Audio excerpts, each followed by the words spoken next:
Hello, hello, hello, my man. What a pleasure to connect with you again. So, here we are today. I want to talk about presents, not Christmas presents, presents. To be present in the moment, to be engaged with the environment around us, to be connected with our felt sense of experience.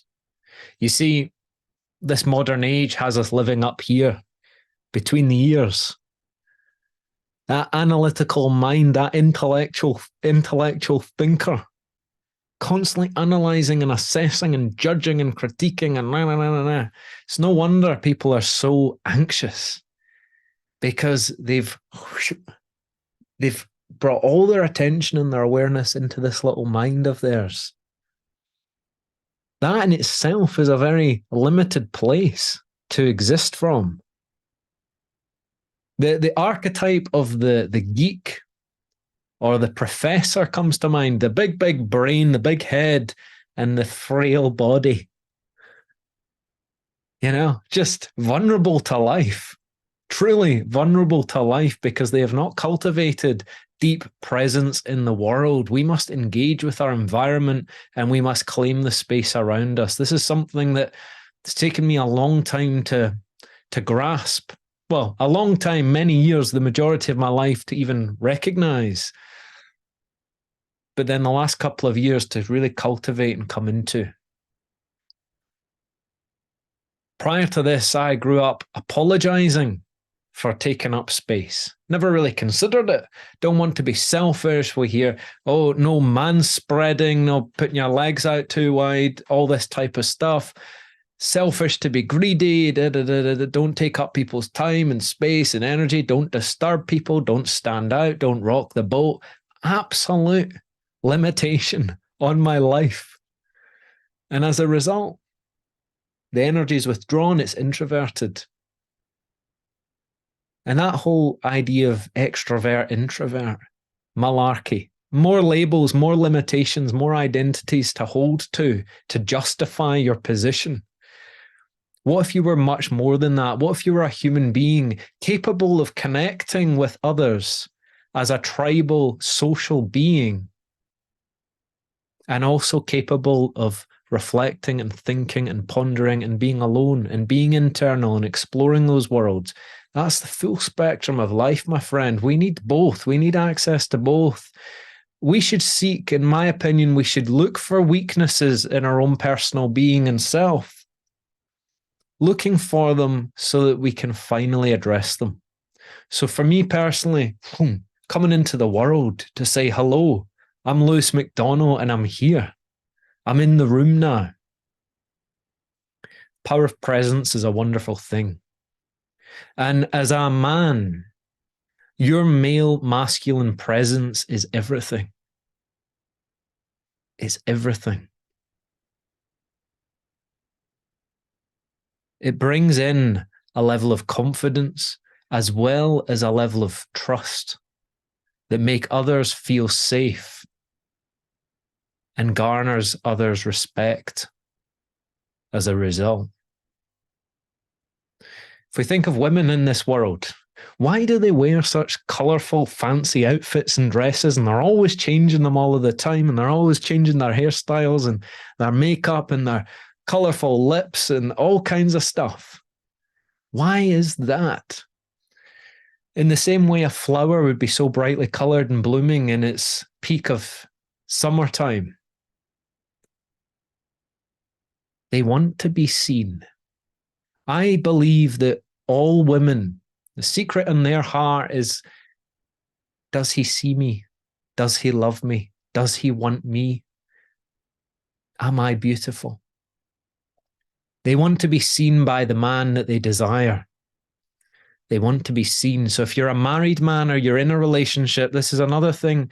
So many men, they bag the woman, they get her in the kitchen, they get her in the house, and then quest complete, check it off the list, and they become complacent. They think that they only need to rescue her from the dragon once in their life, and once they're married and the ring's on her, job done. It's no wonder you suffer with a sexless marriage. But anyways, I digress. Back to this masculine presence. It's this presence, this overseeing, that creates containment. Creates containment, whether it's with women, children, other fellow men. Containment. And to be present to what is. Not everything needs to be fixed in life. Not everything needs to be changed. So how can we develop our capacity to tolerate? How can we develop our ability to contain the chaos of life and not get swept over, to not get overwhelmed by it? How can we simply witness it and see it for what it is, with clarity, with perception, not projection, not judgment, but perception, as we take this in, to perceive something for what it truly is, to see the nature of reality. There's layers and levels and depths to this that most human beings are up here. How many people have we met? The ignorant experts of the world that have lived their life reading books, lived their life in those books, but they've not experienced life. They don't really know what they're talking about. They think they know what they're talking about, but they don't really have an embodied sense of it, a tangible felt experience of, boom, I have this. That's wisdom. Wisdom is the embodiment of direct experience with life. Knowledge. Yeah, you get knowledge on YouTube in every book you read. Knowledge can be acquired from others without direct experience. But your level of comprehension will be limited to the extent that you have not truly experienced that. We can talk about, oh, they're the pinnacle of excellence. These athletes or these entrepreneurs or these people, the pinnacle of excellence. And we can talk about them all day if we like. But without the felt experience of excellence inside of us, how can we relate? How can we truly know what that feels like? And that's what I'm curious about. That's the mountain I'm looking at right now from where I'm standing, the pinnacle of excellence. How can I become and arrive at the pinnacle of my excellence, my potential as a unique human being? And I'd like to invite you to consider that within yourself as well. How can you become a pinnacle of excellence? I mean, what does that look like for you, my man? What does that look like?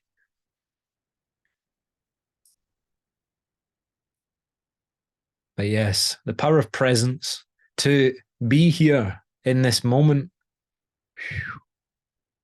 to open, to connect, to engage, beyond narrative, beyond judgment, to connect, to engage, to perceive, and to then relate to the experience, not to judge the experience, not to shut down from the experience, not to be overwhelmed by the experience, but to relate and respond to. It's a wonderful thing. It's a wonderful thing, and it opens up every dimension of your life. If you can be present and current to who you are today, not yesterday. Every day you wake up, you're a different person. Things have changed in your body. Things have changed in your beliefs. You've had dreams during the night that can be rather life-altering in themselves. You're always changing. Everything about you is changing. And we see it in nature. The cyclical seasons are always changing. There's new leaves on the trees every single year. That same tree that you're looking at every day is not exactly the same tree entirely. The leaves are completely renewed every year. And if we will allow ourselves, we too can also be completely renewed completely renewed to the extent that we're willing to let go of the past, to let go of the story, or to change the story. To change the story and look forward to that new horizon, considering what does the pinnacle of excellence look like to you? Because wow, isn't that something to consider? What's everything you could be over there that you haven't been yet? Connect with that, lean into that. Because what happens is we drop into these forward focusing and forward facing questions, is that we open ourselves up to the power of creation itself. We become creative in nature. This is a creative question. It's a creative question. It's not a judgmental question. It's not a shut down question. It's a creative question. We're opening up to something new. And if we look at the people in the world here, who are the successful ones? The successful ones are those that are creating in life. The unsuccessful ones are the great consumers. They eat, take, and they never give back. They never produce anything of value, of contribution. The creators in this world, and it doesn't matter. It doesn't mean you need to be the next Elon Musk, for goodness sake. That guy is something else. There's people creating marvelous, wholesome families. They're creating children in their life. They're raising children. They're creating amazing relationships. They're creating friendships. They're creating all kinds of opportunities in their life. Entertainment, art, poetry, cakes, all kinds of different things. What do you want to create in this world? Because all you need to do, my friend, is connect with what you want to create in the world and start moving towards it. Start bringing things into life. That is the purpose of life, in my opinion. To connect with who we are, as well as connecting to that divinely inspired vision for our life. What a wonderful thing. Why would we not step into that? Why would we not step into that? Well, tell you why you might not step into that. If you're still clinging on to the past and the old social programming, don't stand out, don't show off, don't be boastful, don't be arrogant.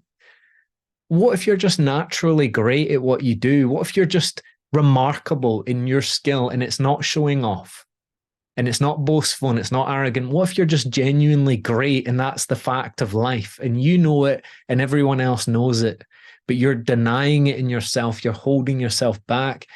This is something that we need to reconcile as a culture.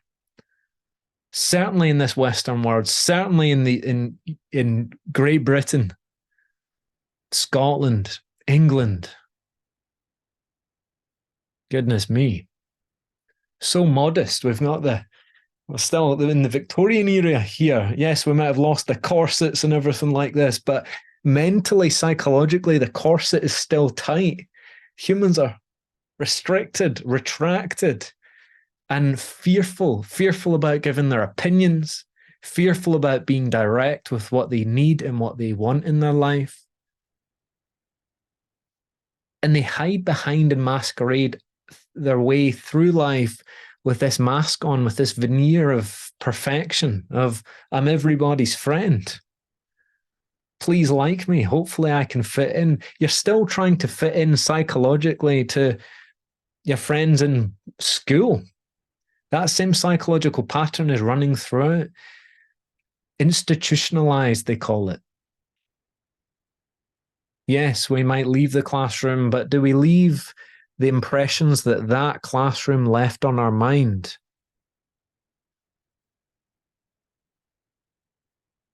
Something to consider. Till next time.